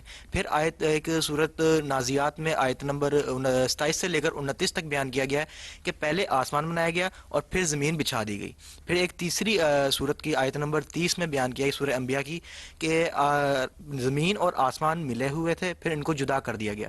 یہ اگر ہم مذہبی نقطہ نظر سے دیکھیں تو یہ تینوں باتیں آپس میں کانٹراڈکٹ کر رہی ہیں، جبکہ اگر ہم اس کو بگ بینگ تھیوری دیکھیں تو وہ کہتا ہے کہ ایک الگ بالکل سوچ، ایک نئی سوچ بتاتا ہے۔ تو اگر ان دونوں باتوں کو آپ کس نقطہ نظر سے دیکھتے ہیں؟ دیکھیے بات یہ کہ اس میں کوئی تضاد نہیں ہے، اس میں یہ بیان کیا گیا، قرآن نے اس کی وضاحت کر دی ہے سورہ سجدہ میں کہ زمین و آسمان 2 ایام میں، اور ایام کے بارے میں بھی بتا دیا ہے کہ ان کو اپنے ایام پر قیاس نہ کریں، اپنے دنوں پر قیاس نہ کریں۔ خدا کے دن تو بعض اوقات 50,000 سال سے بھی زیادہ کے ہوتے ہیں۔ تو اللہ تعالیٰ نے 2 دنوں میں زمین و آسمان کو تخلیق کیا، پھر بتایا ہے کہ ایک پورا عمل زمین کے اوپر گزرا جس میں زندگی کے جو آثار ہیں اور اس کے عوامل ہیں وہ پیدا کیے گئے۔ پھر اللہ تعالیٰ نے آسمان کو بھی اسی طریقے سے ایک ترتیب کے ساتھ وہ صورت دی جو اب دی گئی ہے۔ تو یہ چیز ہے جس کو بیان کیا گیا۔ اب قرآن مجید کہیں اس کے اس حصے کو بیان کر دیتا ہے، کہیں اس حصے کو بیان کر دیتا ہے۔ وہ کوئی سائنسی بیان نہیں دے رہا ہوتا، بلکہ آپ کو اللہ کی آیات کی طرف توجہ دلا رہا ہوتا ہے۔ مگر بات میری یہ کہ دیکھیں 3 جگہ، یعنی کہ ایک جگہ بھی نہیں 3 جگہ کانٹراڈکشن آ رہی ہے کہ پہلے کہا گیا کہ پہلے زمین بنائے گی پھر آسمان بنایا گیا، پھر کہیں کہا گیا کہیں آسمان بچھایا گیا، اپنے ذہن سے یہ بات فرض کر لیتے ہیں۔ سورہ بقرہ کی آیت پڑھی، اس میں کہا گیا ہے، اس میں یہ بیان کیا گیا ہے کہ پروردگار نے زمین کو تمہارے لیے بنایا، اس میں اپنی ساری نعمتیں رکھیں اور پھر آسمان کی طرف متوجہ ہوا اور اس کو بھی استوار کر دیا۔ یہ بالکل اسی پروسیس کا بیان ہے۔ کسی جگہ زمین سے شروع کر کے آسمان پہ بعد میں جو کام ہوا ہے اس کو بیان کر دیا، کسی جگہ تخلیق کے ابتدائی مراحل بیان کر دیے ہیں۔ ایک عمل جب آپ کرتے ہیں، آپ مکان بناتے ہیں، تاج محل کی تعمیر کر رہے ہوتے ہیں، تو کبھی آپ یہ کہتے ہیں کہ ہم نے اینٹ پتھر گارا نقشہ بنایا، اس کے بعد ہم نے تاج محل کو اٹھانا شروع کر دیا۔ کبھی آپ بیان کرتے ہیں کہ ہم نے برجیاں بنائی، پھر اس کے بعد ہم نے یہ معاملہ شروع کر دیا۔ تو بعض اوقات آپ ایک ہی چیز جو کئی ادوار میں ہوئی ہے اس کو مختلف مراحل میں بیان کر رہے ہوتے ہیں۔ ان مختلف مراحل کو قرآن مجید نے بیان کر دیا۔ خالص انسانی سے جو ذہن ہے، وہ حیات جو بعد از بہت حیات ہے، اس کو بڑی مشکل سے وہ سمجھتا ہے۔ لیکن سورۃ بقرہ کی آیت نمبر 260 میں ہے کہ حضرت ابراہیم نے بھی اس وقت تک یقین نہ کیا اس بات پہ جب تک انہوں نے جانوروں کو زندہ ہوتے نہ دیکھا۔ تو ایک جب پیغمبر بھی فزیکل ہیپننگ سے وہ اپنے ایمان کو کنسالیڈیٹ کر رہا ہے، تو اس طرح ایک عام آدمی کے لیے کیسے ممکن ہوگا؟ ذرا وہی آیت پڑھی، اس میں کیا بات ہے؟ جیسے ہی انہوں نے یہ سوال کیا، پہلا اس کا سوال اللہ تعالیٰ کا یہ تھا کہ کیا تم ایمان نہیں رکھتے؟ تو انہوں نے کہا کہ نہیں، پورا ایمان رکھتا ہوں میں، اس میں تو کوئی سوال نہیں، اطمینان قلب کے لیے پوچھ رہا ہوں۔ تو اطمینان قلب کی تو کوئی حد نہیں ہے۔ تو اس وجہ سے ہم علم و عقل کی بنیاد پر مطالبہ ایک عام آدمی کر دے تو یہ بات یہ ہے کہ عام آدمی مطالبے کرتا رہتا ہے بہت سے، اللہ تعالیٰ بہت سے مطالبات پورے کرتے ہیں۔ اللہ تعالیٰ تو کہتے ہیں کہ ہم عام انسانوں کو بھی آفاق اور انفس میں اپنی آیات دکھاتے ہیں۔ میں تو کہتا ہوں اس وقت سائنس نے جو اکتشافات کیے ہیں اور جس سے غیر معمولی مذہبی حقیقتیں واضح ہوئی ہیں، یہ سب بھی اللہ تعالیٰ کی طرف سے انسان کا مطالبہ ہے جس کو پورا کر دیا اللہ تعالیٰ نے۔ قلب کوئی 2 مختلف چیزیں ہیں؟ جی بالکل، اس میں کیا شک ہے؟ دیکھیے میں عقلی لحاظ سے ایک چیز پر مطمئن ہو جاتا ہوں، اس کے بعد میں یہ چاہتا ہوں کہ مجھے اس میں مزید یقین حاصل ہو جائے۔ سائنس میں ایسا ہی ہوتا ہے، بعض اوقات ایک نظریہ پیش کیا جاتا ہے، آپ اس پہ یقین کرتے ہیں۔ ایک عام آدمی تو پھر اطمینان قلب حاصل نہیں کر سکتا۔ عام آدمی بھی اطمینان قلب حاصل کرتا ہے، اس کو بھی اللہ نے اتنی عقل دی ہے، اتنا علم دیا ہے۔ ایک عام آدمی یہ مطالبہ نہیں کر سکتا کہ خدا سے کہ تم میرے سامنے مردوں کو زندہ کرو تاکہ میں اطمینان قلب حاصل کروں۔ پیغمبر تو کر سکتا۔ میں تو عرض کر رہا ہوں کہ عام آدمی کے مطالبات تھے جس کو اللہ تعالیٰ نے سائنسی اکتشافات سے دیکھیے کس شان کے ساتھ پورا کیا ہے۔ ہم لوگوں کو بتانے کی کوشش کرتے تھے کہ ایک وقت آئے گا آپ کا سارا ریکارڈ مرتب کر کے پیش کر دیا جائے گا۔ لوگ تعجب کرتے تھے، آپ کمپیوٹر میں آپ وہی کچھ کر رہے ہیں۔ تو اللہ تعالیٰ آفاق میں بھی اپنی نشانیاں دکھاتے ہیں، انفس میں بھی دکھاتے ہیں۔ اللہ تعالیٰ قیامت کے دن یہ بات ہوگی کہ ہمارا ریکارڈ ہوگا۔ سائنٹیفکلی یہ بات پروف ہو چکی ہے کہ ہم جب کچھ بولتے ہیں تو وہ اب ہمارے جو الفاظ ہیں، یہ ورڈز ہیں، وہ ہوا میں یا ایئر میں وہ ریکارڈ ہو جاتے ہیں۔ تو آپ اس کو کیسے ریلیٹ کریں گے اس بات سے؟ میں نے اسی کی طرف توجہ دلائی ہے۔ یہ پوچھ رہے تھے کہ ہمارے اطمینان قلب کے لیے کیا ہوتا ہے۔ میں کہتا ہوں کہ اس زمانے میں تو اللہ تعالیٰ نے ایسی نشانیاں اپنی دکھا دی ہیں کہ وہ اطمینان قلب ہی کا نہیں، اس سے آگے بھی کچھ چیزوں کا ذریعہ بن رہی ہیں۔ تو اللہ تعالیٰ عام لوگوں کے لیے بھی کرتا ہے، پیغمبر کے ساتھ براہ راست مکالمہ ہو جاتا ہے۔ ہمارے لیے اللہ تعالیٰ اپنی آیات نمایاں کرتا رہتا ہے۔ اس کو قرآن نے بیان کیا ہے کہ ان قریب ہم تمہیں آفاق میں بھی اپنی نشانیاں دکھائیں گے اور تمہارے اپنے وجود میں بھی اپنی نشانیاں دکھائیں گے۔ نہیں کہہ سکتے نا کہ سائنس کو آپ مذہب سے یا اسلام سے آپ علیحدہ کر دو، تو اس بات سے تو یہی چیز ہوگی نا کہ وہ یہ کسی نے نہیں کہا کہ آپ فلاں کو فلاں سے علیحدہ کر دو، یہ بتایا جا رہا ہے دونوں کا موضوع الگ الگ ہے۔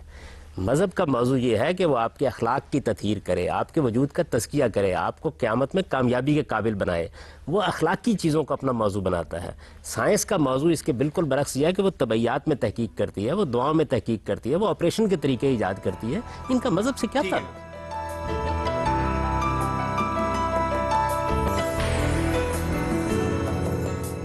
غامدی صاحب، آپ نے یہ بات کی ہے کہ آپ نے سب سے پہلے کہا تھا کہ قرآن مجید جو ہے ایک مکمل کتاب ہے، ٹھیک ہے، ہر ایک کا الگ پرسیپشن ہوتا ہے قرآن مجید کو لینے میں۔ اسی طرح قرآن مجید میں آیا ہوا ہے کہ کائنات جو ہے ہم نے پیدا کی اور انسان کا ہے کہ وہ اب اس کو ڈسکور کرے، تو کائنات کے اندر پورا سائنس نہیں آتا۔ ڈونٹ یو تھنک، آپ دونوں کو کہہ رہے ہیں الگ موضوع ہے، ٹھیک ہے، لیکن don't you think science is in Islam? You are totally negating Islam and you are separating the both sects, although they are not separated.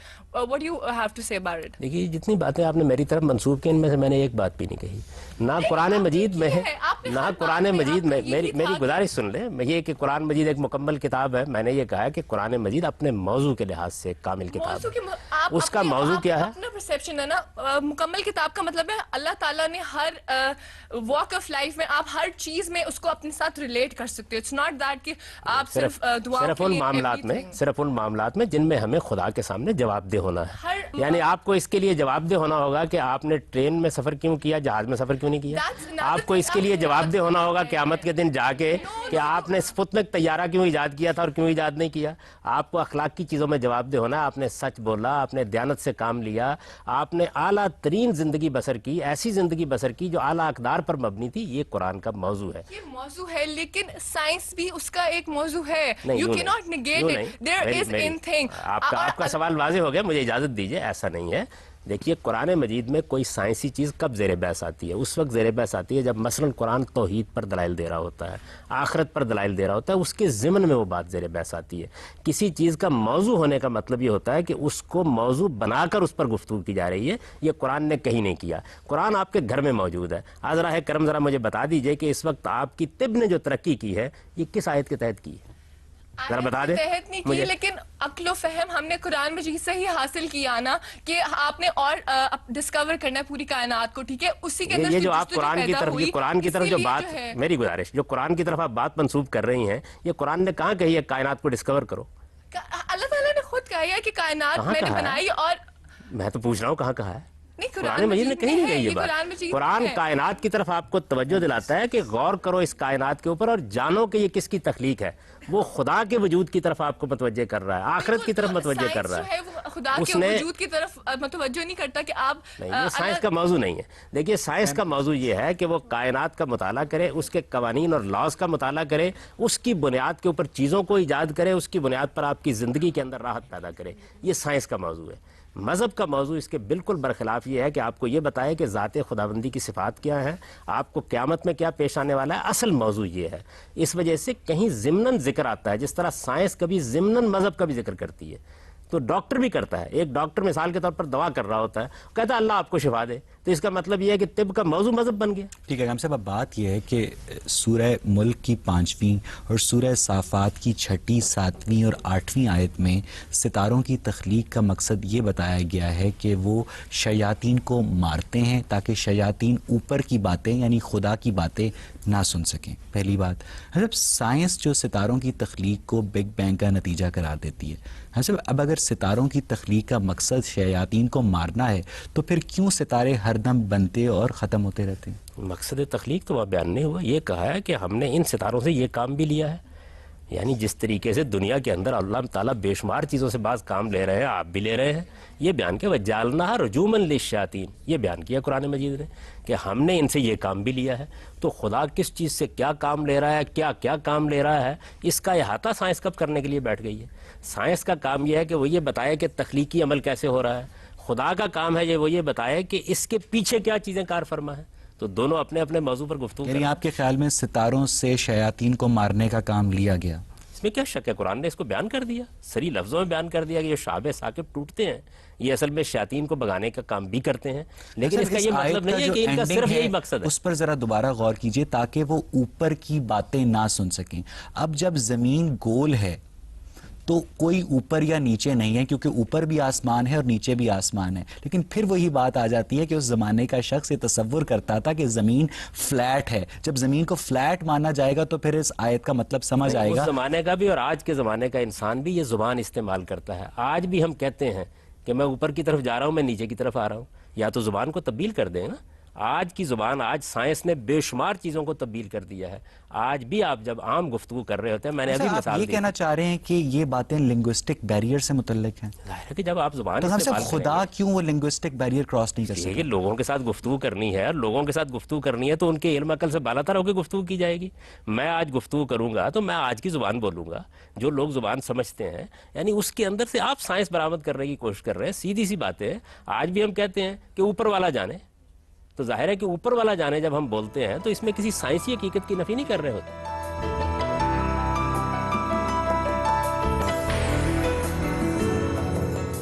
سر معراج شریف جو ہے ایسا واقعہ ہے جس کو عقل ماننے کو تیار نہیں، تو آپ اس کو سائنس میں کس نظر سے دیکھتے ہیں جب آپ کہتے ہیں ایک پیغمبر کو خدا نے اگر ایک چیز کا مشاہدہ کرایا تو خدا نے کرایا ہے. سائنس کا کام طبیعیات کا علم ہے. یہ دیکھیے یہ وہی غلطی ہے. سائنس کا یہ کام ہی نہیں ہے، وہ ایک غلط چیز میں دخل دے رہی ہے. سائنس کا کام یہ ہے کہ طبعی قوانین کے تحت جو کچھ ہوتا ہے اس کو سمجھے. اس سے بالا تر ہے خدا کی ہستی. وہ جس طرح چاہے ان قوانین کو توڑ دے، اس کے مطابق جو جی چاہے کرے. سر سورہ فجر میں اس کی آیت نمبر 6 اور 7 میں قوم عاد کا ذکر کیا گیا ہے. تو قوم عاد کے لوگ جو ان سے تھے وہ قامت گد تھے. تو جو ہمیں سائنس بتاتی ہے، یعنی جو ہمیں امپرنٹس ملے ہیں سائنٹسٹ کو، فاسلز ملے ہیں، اس کے مطابق تو ہمیں کوئی ایسا فاسل نہیں ملا جس سے یہ ثابت کیا جا سکے کہ کوئی ایسی مخلوق تھی جو کہ بہت زیادہ قامت قد تھی انسانوں میں. تو سر آپ ایسی کوئی بات نہیں کہی. یہ بتایا ہے سورہ فجر میں سر سورہ فجر کے الفاظ پڑھیے، بتائیے کہاں کہا گیا اس میں کہ ان کی قامت کوئی عام انسانوں سے مختلف تھی. سر آپ اس چیز کو بہتر جانتے ہیں، اور اس چیز کو ہم نے کئی جگہ سنا ہے. نہیں، آپ نے سنا تو آپ کو پڑھ بھی لینا چاہیے تھا. قرآن مجید نے ایسی کوئی بات نہیں کہی. نہیں سر، یہ بات ہے کہ قامت قد کے لوگ جو ان سے تھے، جب آپ جاتے ہیں کہ قوم عاد کی ہسٹری پڑھیں تو یہ بات کئی جگہ پر آئی ہے کہ جو لوگ تھے وہ قامت قد تھے. ہسٹری میں کیا آیا ہے لیکن وہ تھی وہ ایک الگ چیز ہے. قرآن مجید نے جو بات کہی ہے وہ یہ ہے کہ وہ بڑی ہی غیر معمولی قوم تھی. یہ ضرور کہا ہے، اور یہ ضرور کہا ہے کہ لم یخلق مثلھا فی البلاد. اس سے پہلے ایسی جسمانی قوت والی قوم کوئی نہیں ہوئی. یہ بات کہی ہے، لیکن اس میں کہیں نہیں کہا کہ ان کا قامت ہم سے زیادہ تھا یا کم تھا. اس طرح کی کوئی بات قرآن میں ہے. گاندھی صاحب اب میری اس بات سے کمپلیٹلی ایگری کریں گے. قرآن پاک میں یہ ایک آیت ہے جو کہ یہ بیان کری ہے کہ اللہ تعالیٰ فرما رہے ہیں کہ ہم نے اس دنیا میں جو جتنے مخلوقات ہیں ان کو جوڑوں میں پیدا کیا. جبکہ ہم اگر اب جیسے جیسے ہماری نالج بڑھی اور ود ٹائم ہمیں یہ واضح ہو گیا ہے کہ انسانوں میں بھی صرف 2 جنسیں نہیں ہوتی، ایک تیسری جنس بھی ہے. اس کے علاوہ اگر ہم جانوروں میں بھی دیکھیں، کریچرز ہیں، ہمارے پاس ارتھ فارم ہے جو کہ جس میں میل اور فیمیل کا کوئی تصور نہیں ہے، وہ ایک ہی ہوتا ہے جو کہ خود بخود ریپروڈیوس کر رہا ہے. ہمارے پاس اور بھی بہت سی مثالیں ہیں. ہمارے پاس اسٹار فشز ہیں جو فریگمنٹیشن کے تھرو ریپروڈیوس کرتی ہیں. تو اس بارے میں آپ کیا کہیں گے؟ کیا اس ٹائم میں قرآن پاک یا اسلام کو یہ نہیں پتا تھا کہ دنیا میں ایسے کریچرز یا ایسی چیزیں بھی ایگزسٹ کرتی ہیں؟ قرآن مجید کو بھی معلوم تھا، انسان کو بھی معلوم تھا. ایک عمومی بیان ہوتا ہے. ہم کہتے ہیں دنیا میں مرد و عورت ہے، ان سے گفتگو کرتے ہیں، تیسری جنس کا ذکر نہیں کرتے. تو ایک عمومی بیان ہوتا ہے جو دیا جا رہا ہوتا ہے. آپ کا اصل میں پرابلم کیا ہے، میں آپ سے عرض کرتا ہوں، وہ یہ کہ گفتگو بات چیت کے اندر جو عام زبان بولی جا رہی ہوتی ہے اس میں سے آپ سائنس برآمد کرنا شروع کر دیتے ہیں. میں روز کہتا ہوں خواتین و حضرات. اب ظاہر ہے کہ چونکہ مجھے سائنسی معلومات ہو گئی ہیں تو مجھے کہنا چاہیے خواتین، حضرات اور پھر کسی تیسری مخلوق کا بھی نام دینا چاہیے. یہ عام گفتگو ہے جو ہم کر رہے ہوتے ہیں. آج راہ کرم اس کو زبان کے آداب میں رکھ کے دیکھیں. لیکن ٹھیک ہے، یہ تو ہم انسان ہیں جو انصاف نہیں کر پاتے تیسری جنس کے ساتھ. تو وہ تو خدا تھا جو کمیونیکیٹ کر رہا تھا انسانوں کے ساتھ، تو اس نے کیوں نہیں بیان کیا ایک تیسری جنس کو؟ کہ خدا اسی زبان میں گفتگو کرتا ہے جو انسان سمجھتے ہیں، انسان بولتے ہیں. وہ بڑی اعلیٰ ادب کی زبان ہوتی ہے، اس میں اس طریقے کی باتیں نہیں کی جاتی. کزن میرج سے سر موروثی بیماریوں کا جو خطرہ ہے وہ 28% سے تک بڑھ جاتا ہے. اور سیکنڈلی سر یہ مغربی جتنے بھی تھنک ٹینکس ہیں ان کی ریسرچز میں بھی یہ ثابت ہوا ہے کہ مسلمان بچوں میں کم آئی کیو لیول اور کم ای کیو لیول کی ایک خاصی وجہ جو یہ ہے کہ وہ مسلسل اور نسل در نسل خاندانی شادیاں. سر اس کے علاوہ سر یو ایس میں کافی ریاستیں ایسی ہیں جہاں پر فرسٹ کزن میرج پہ پابندی لگ چکی ہے. سر اس پابندی کو آپ شرعی نقطہ نظر سے کس طرح بیان کرتے ہیں؟ اس کا شریعت سے کوئی تعلق نہیں، انسانی تجربات سے تعلق ہے. جیسے سگریٹ پر پابندی آپ نے لگا دی ہے، کسی چیز کا ضرر معلوم ہو گیا، نقصان معلوم ہو گیا، علمی طور پر تحقیق سے یہ بات واضح ہو گئی کہ اس میں یہ نقصان ہے، پابندی لگائیے. نقصانات مذہب کا موضوع نہیں ہے، مذہب کا موضوع اخلاقی چیزیں ہیں. اس میں جو حرمتیں حلتیں رشتوں کی قائم کی گئی ہیں وہ اخلاقی اصولوں پر. سر سورہ انفال میں بھی اس بات کا ذکر ہوا ہے کہ آپ کی پھپھو کی بیٹیاں، آپ کی خالہ کی بیٹیاں آپ کے لیے جائز ہیں شادی کے لیے. سر ایک الگ سر جائز ہے، لیکن یہ تو نہیں کہا گیا کہ واجب ہے ان سے شادی کر لیں آپ. سر نقصان دہ جائز تو بہت سے رشتے ہوں گے، وہ قرآن مجید جائز ناجائز کی بحث کرے گا اخلاقی پہلو سے. وہ یہ بتا دیا اس نے. اب کوئی نقصان سامنے آ گیا، کوئی ضرر سامنے آ گیا، اس کا فیصلہ آپ کیجئے. قرآن سگریٹ کو موضوع نہیں بنائے گا، کینسر کی تکلیف کو موضوع نہیں بنائے گا، اگر کسی چیز سے کوئی بیماری پیدا ہو رہی ہے اسے موضوع نہیں بنائے گا، وہ اخلاقی پہلو کو موضوع بنائے گا. یہی میں سمجھانے کی کوشش کر رہا ہوں. دنیا کے اندر جو ضرر رساں چیزیں ہیں وہ جیسے ہی آپ کی تحقیق میں آیا آپ بچیے ان سے، بڑی اچھی بات.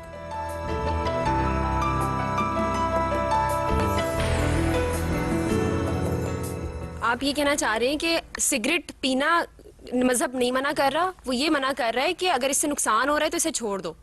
مطلب ہمیں پہلے پھر قرآن نے اس ٹائم پہ ہمیں یہ اگر پتا تھا، اگر میری بات پہلے سننے کی کوشش کیجیے. یہ مذہب کا موضوع نہیں، مذہب کا موضوع اخلاقی نقصان ہے. مذہب کا موضوع جسمانی نقصان نہیں ہے. جسمانی نقصان آپ کو سائنس کو بتانا چاہیے، یعنی فلاں چیز آپ کے جسم کے لیے ضرر رساں ہے، یہ سائنس بتائے گی. فلاں چیز آپ کے اخلاق کے لیے ضرر رساں ہے. اخلاقی مذہب ہے اور قرآن پاک ہمیں صرف اخلاقیات سمجھاتا ہے، اس کے علاوہ اس کا کسی چیز سے کوئی ریلیشن نہیں ہے. اس کا تعلق ان چیزوں سے ہے جن کے لیے ہم خدا کے سامنے کل جواب دہ ہوں گے، وہ ہمارا اخلاقی وجود ہے. سر ہمیں یہ 1400 سال جاننا پہلے تو یہ چیز واضح تھی، خدا تو جانتا تھا کہ کزن میرجز سے نقصان ہو سکتا ہے، تو اس وقت یہ چیز کیوں نہیں بیان کی گئی کہ حرام ہے؟ خدا تو یہ بھی جانتا تھا کہ جہاز کیسے بنے گا، خدا یہ بھی جانتا تھا کہ گاڑی کیسے وجود میں آئے گی. اس نے ان کو موضوع نہیں بنایا، یہ انسانی عقل کے لیے چھوڑ دیا گیا تاکہ آپ تحقیق کریں. دنیا میں ہر چیز خدا اگر دے دیتا تو انسان کیا کرتا؟ انسان کا کام ہے وہ تحقیق کرے، زمین کے خزانوں کو دریافت کرے. بے شمار بیماریاں جن سے ہم پہلے واقف نہیں تھے آج واقف ہو گئے ہیں، ان کے علاج کے طریقے ہم آج سے 50 سال پہلے نہیں جانتے تھے، آج جانتے ہیں. یہ ساری ترقی ہے. تو خدا تو جانتا تھا یہ ساری باتیں، پھر انہیں چاہیے تھا کہ وہ کینسر کا علاج بھی بتا دیتے قرآن مجید میں. وہ آپ کو یہ بھی بتا دیتے کہ ہیپاٹائٹس کیسے ہوگا، اس کی قسمیں کون کون سی ہوں گی. خدا تو جانتا تھا ان سب باتوں. آپ فرما رہے ہیں کہ مذہب کا مقصد انسان کی اخلاقی اصلاح ہے، جسمانی اصلاح نہیں. درست. ہم سب بات یہ ہے کہ جب حضرت عیسیٰ کا واقعہ قرآن مجید میں ہمیں ملتا ہے کہ وہ برص کے مریض ٹھیک کر دیتے تھے، وہ اندھے پن کو دور کر دیتے تھے، تو اس کا مطلب ہے کہ اہل مذہب انسان کی جسمانی اصلاح کو بھی ٹریٹ کر رہے ہیں؟ نہیں، وہ معجزات تھے. وہ سیدنا مسیح علیہ السلام ایک ایسی قوم کی طرف مبعوث ہوئے جس قوم پر خدا کا عذاب آنے والا تھا. اس سے پہلے ان کو غیر معمولی معجزات دیے گئے، ان میں یہ معجزہ بھی موجود تھا. یہ نہیں کہ وہ کوئی طبی طریقہ انہوں نے ایجاد کیا تھا یا کوئی علم ایجاد کیا تھا جس سے یہ کام کرتے تھے، وہ خدا کے اذن سے کرتے تھے. اس میں تو دیکھیے یہ بیان ہوا ہے کہ وہ مٹی کی ایک مورت بناتے تھے، فَيَنفُخُ فِيهِ، اس میں پھونک دیتے تھے، وَيَكُونُ طَيْرًا بِإِذْنِ اللَّهِ، اور وہ ایک پرندہ بن کے اڑ جاتا تھا. تو یہ ایک غیر معمولی معجزات کا بیان ہے، پیغمبر کی صداقت کے دلائل بیان ہو رہے ہیں. اس میں کوئی طبی مسئلہ نہیں دے رہے بحث. صاحب صاحب آج آپ ایک 5 سال کے بچے کو بتائیں کہ تم ایک مٹی کا پتلا بناؤ اور اس میں پھونک مارو تو وہ اڑنے لگے گا، تو شاید وہ آپ کی بات تسلیم کرنے سے انکار کرتے، کیونکہ اس کی پرورش جس ماحول میں ہوئی ہے، جس سائنسی ماحول میں ہوئی ہے، اس کا علم اس بچے کا علم اس بات کی نفی کرتا ہے. اچھا، اگر آپ 200 سال پہلے کسی بچے کو یہی بات کہیں تو وہ شاید اس بات کو تسلیم کر لے کہ کیوں اس نے بہت ساری ایسی دیومالائی داستانیں سنی ہوں گی. تو صاحب آپ کو نہیں لگتا کہ مذہب اور سائنس کی میوچل کمپیٹیبلٹی کسی صورت میں ممکن نہیں؟ اگر میں 200 سال کے کسی آدمی کو اٹھا کر یہ بتاؤں کہ اس وقت ہم یہاں بیٹھے ہوئے ہیں اور ہماری یہ گفتگو امریکہ میں بھی سنی جائے گی، وہ باور کر لے گا. یہ جو معجزہ اب ہو گیا ہے 200 سال بعد، یہ ذرا 200 سال پہلے کے آدمی کو بتائیے. یہ تو آپ کی سائنس نے کر ڈالا ہے. لیکن میں نے 200 سال پہلے کا ذکر کیا کہ آپ اس بچے کو بتائیں کہ ایک مٹی کا پتلا پھونک مارنے پہ اڑنے لگا. آپ جو بات کر رہے ہیں وہ اب 200 سال آگے کی بات کر رہے ہیں. میں جو بات کر رہا ہوں میں 1800 سال پیچھے لے کے جا رہا ہوں، جو حضرت مسیح کا زمانہ تھا. 1800 سال کے بعد یعنی بھی وہ بچہ تسلیم نہیں کر رہا اس کو. میں تو یہ عرض کر رہا ہوں کہ 1800 سال پیچھے لے جائیے اور ذرا موجودہ سائنسی حقائق تسلیم کروا کے دکھا دیجئے مجھے. یہ تو انسان کی کمزوری ہے کہ وہ بعض اوقات اپنے حاضر علم میں گرفتار ہو جاتا ہے. اس بچے کو میں بتاؤں گا کہ پہلے تو مجھ سے وہ دلائل مانگو جو خدا کے وجود کو بتاتے ہیں. یہ میں تمہیں بتاؤں گا قرآن خدا کی کتاب ہے, اس کے دلائل یہ ہیں, علمی اور عقلی طور پر یہ مانو. اس کے بعد جب یہ مانتے ہو کہ خدا اس کائنات کا خالق ہے تو یہ در حقیقت اس کا اعجاز ہے جو آگے چلتے ہیں. سورہ نمل میں حضرت سلیمان کی چیونٹیوں سے گفتگو کا ذکر ملتا ہے. ہم جب ہارورڈ یونیورسٹی کے پروفیسر ایڈورڈ ولسن نے تحقیق کر کے بتایا ہے کہ جو چیونٹیاں ہوتی ہیں وہ آواز کے ذریعے نہیں بلکہ اسمیل یعنی خوشبو کے ذریعے کمیونیکیٹ کرتی ہیں. تو ہم صاحب پھر کیا ہم اس قرآنی واقعے کو میٹافور سمجھنے میں حق بجانب ہیں؟ نہیں, تو قرآن مجید نے کہاں یہ کہا کہ وہ آواز کے ذریعے سے بات کرتی تھی. قرآن نے تو صرف یہ بتایا ہے کہ سیدنا سلیمان نے ان کی بات سمجھ لی. کیسے سمجھ لی یہ تو اللہ تعالیٰ نے ہم سب سمجھ لی نہیں ہے, سن لی ہے, سن لی, گفتگو کی, یہ بھی آیا ہے. نہیں نہیں, یہ ہے کہ انہوں نے یہ چیونٹیوں نے کہا, چیونٹیوں کی سالار نے حضرت سلیمان سے گفتگو کی. بیان تو ایسے ہی کیا جائے گا نا, یعنی اس میں یہ کہا ہے کہ کون سا میڈیم تھا جو اختیار کیا گیا. قرآن مجید تو یہ کہتا ہے کہ ہم نے اپنے پیغمبر کو یہ صلاحیت دی تھی کہ وہ پرندوں کی بولی بھی سمجھ لیتے تھے. اب وہ کیسے سمجھتے تھے اس کو تو قرآن نہیں بیان کر رہا. اس میں کیا چیز ہے جس میں استباد ہے؟ حیرت ہوتی ہے اس بات کے اوپر کہ آج آپ سائنس کے بے شمار اکتشافات ہیں, وہ جا کے کسی دیہاتی کو بتائیے, وہ آپ سے یہ کہے گا تم لوگ کیا باتیں کر رہے ہو, کہاں پہنچ گیا چاند پر انسان. تو آپ ہنس دیتے ہیں اس کے اوپر. میں یہ کہتا ہوں جس وقت حقائق کھلیں گے اور خدا کی طاقت سامنے آئے گی تو اسی طریقے سے موجودہ انسان کی حماقت پر لوگ ہنس رہے ہوں گے. یہ دیکھو کن چیزوں میں پھنسا ہوا ہے. ذات خداوندی کو, یعنی جس نے یہ کائنات بنا دی, جس کے اندر اس نے وہ قوانین رکھ یعنی انسان اپنے موجودہ علم سے آسمانی صحائف میں موجود ہر بات کو سمجھ نہیں سکتا. نہیں سمجھ سکتا, بالکل سمجھ سکتا, بشرطے کہ وہ اپنے مشاہدے کا اسیر ہو کر نہ رہ جائے, وہ عقل سے کام لے, ان بنیادی مقدمات کو مانے. پہلے ذات خداوندی پر بات کی جائے گی, اس کی کرالری ہے, آپ کرالری پر بات کرنا شروع کر دیتے ہیں. اب بات یہ ہے کہ 1620 عیسوی میں ایک مشہور انگریزی فلسفر تھے فرانسس بیکن, انہوں نے قرار دیا تھا کہ علم کی بنیاد الہامی نہیں تجرباتی ہے. حضرت اگر ہم ان کی بات کو تسلیم کر لیں تو کیا آسمانی صحائف میں موجود جو علم ہے جس کی بنیاد تجرباتی نہیں الہامی ہے, کیا اس کو ہم علم مان سکتے ہیں؟ کیوں نہیں مان سکتے؟ یہ ان کی غلطی تھی کہ انہوں نے علم کو ایک دائرے میں محدود کیا. علم کی بے شمار بنیادیں ہیں. علم وہ بھی ہے کہ جو میری عقل اخذ کرتی ہے, علم وہ بھی ہے جو تاریخ سے مجھے حاصل ہوتا ہے, علم وہ بھی ہے جو میرا وجدان مجھے بتاتا ہے, علم وہ بھی ہے جو خدا کے پیغمبروں کے ذریعے سے ملا ہے. اس علم کے بھی عقلی دلائل ہیں. یہ بات کہ تجربے اور مشاہدے سے ملنے والا علم حقیقی ہے, یہ بات اب دنیا میں کون مانتا ہے؟ یہ تو بڑی پرانی ہو گئی یہ بات. دنیا کے اندر علوم کے بے شمار ذرائع ہمارے سامنے آ گئے. تجربہ مشاہدہ کیا چیز ہے آپ کا؟ اب تو آپ یہ جانتے ہیں کہ آپ کی آنکھ جس چیز کو دیکھ رہی ہوتی ہے وہ اپنی جگہ چھوڑ چکی ہوتی ہے. اب تو آپ یہ جانتے ہیں کہ جس کو آپ مادہ کہہ رہے ہوتے ہیں وہ حقیقت میں کچھ بھی نہیں, اس کی کوئی حقیقت نہیں ہے. تو دنیا کے اندر علم بڑھتا رہتا ہے. یہ انسان کی بدقسمتی ہے کہ وہ اپنے زمانے کے علم میں اسیر ہوتا ہے اور اس کی بنیاد پر بڑی بڑی حقیقتوں پر گفتگو. ناظرین, مذہب کا بنیادی مقصد انسان کے اخلاقی کردار کو پاکیزگی سے متعارف کروانا ہے, جبکہ سائنس انسان کے اس مادی وجود کی فلاح کو اپنا مقصد سمجھتی ہے جو مظاہر فطرت کی منطقی توجیہ کرنے کے بعد زندگی میں جمالیاتی اظہار کی جستجو کر سکے. جیسا کہ آج کی گفتگو کے بعد سامنے آیا کہ کچھ ایسے معاملات ضرور ہیں جن پر مذہب اور سائنس یکساں موقف نہیں رکھتے, مگر چونکہ بنی نوع انسان کے علم کا سفر ابھی جاری ہے, لہٰذا امید کی جانی چاہیے کہ مذہب اور سائنس کے ان اختلافات کا ایسا کوئی مدلل حل تلاش کر لیا جائے گا جو انسانوں کے اجتماعی شعور کو مطمئن کر سکے. اور تب تک ان اختلافات کو معاشرتی انارکی کی بجائے علمی ترقی کی بنیاد بنانا ہی وہ چیلنج ہے جس سے احسن طریقے سے عہدہ برا ہونے کے لیے معاشرے کے ہر طبقہ فکر کو